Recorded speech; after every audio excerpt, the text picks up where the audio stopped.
I read the news so that you don't have to. I want to talk about something that is either the future of farming or possibly the most dystopian thing you've ever seen. So this headline says, China's high-rise hog farms go international. You're thinking, high-rise hog farm? What could that possibly mean? Let me tell you. So China has started building 26-story skyscrapers for pigs. Yes, actual pigs. And each building holds hundreds and thousands of them. Okay, let me explain. So deep in the Hubei province in central China, there are these two 26-story towers, massive towers, but instead of housing apartments or offices, they contain 1.2 million pigs a year. They are known as pig skyscrapers, and they are these giant vertical farms where pigs are raised across multiple floors with automated feeding, ventilation system, disease monitoring, and waste recycling. And so now the company behind them, Muyan Foods, is planning to export this model abroad, and they're starting with Vietnam. Why on earth would anyone want a pig tower block? It actually comes down to three big problems that China is trying to solve. The first is land shortages. China has 1.4 billion people, but relatively little farmland. Spreading out horizontally, which farms normally do, they're doing what cities do and going vertically. And one company said these buildings reduce farmland use by more than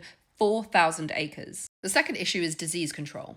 In 2018, China was hit by African swine fever, which wiped out huge numbers of pigs. And this was a disaster because pork is a really important meat in China. So the idea behind the pig skyscrapers is that controlled environments, sterilization of systems, and biosecurity checkpoints make it easier to stop disease spreading. Ironically though, critics say putting thousands of pigs in one building could actually make disease spread faster if something goes wrong. And the third problem they have is labor shortages. China has urbanized pretty quickly, which means there are fewer people who even want to work on farms. So these facilities rely very heavily on automation. Automated feeding, AI monitoring of pigs' health, automated waste systems. So I guess it's kind of less like a farm and more like a livestock factory. Unsurprisingly, animal welfare groups hate these projects. They argue that pigs living in these crowded artificial environments and stacking animals vertically raises ethical concerns. Residents that live near them also complain about the smell and pollution, and there's a precedent for the backlash. There was a similar 6-story pig tower in East Germany, nicknamed Pig High Rise, and that was finally shut down in 2023 after years of criticism. But the thing with China, they're not just building these at home, they're going abroad too. Vietnam is about to build its first multi-story pig farm. That kind of tells us something bigger about the future of food.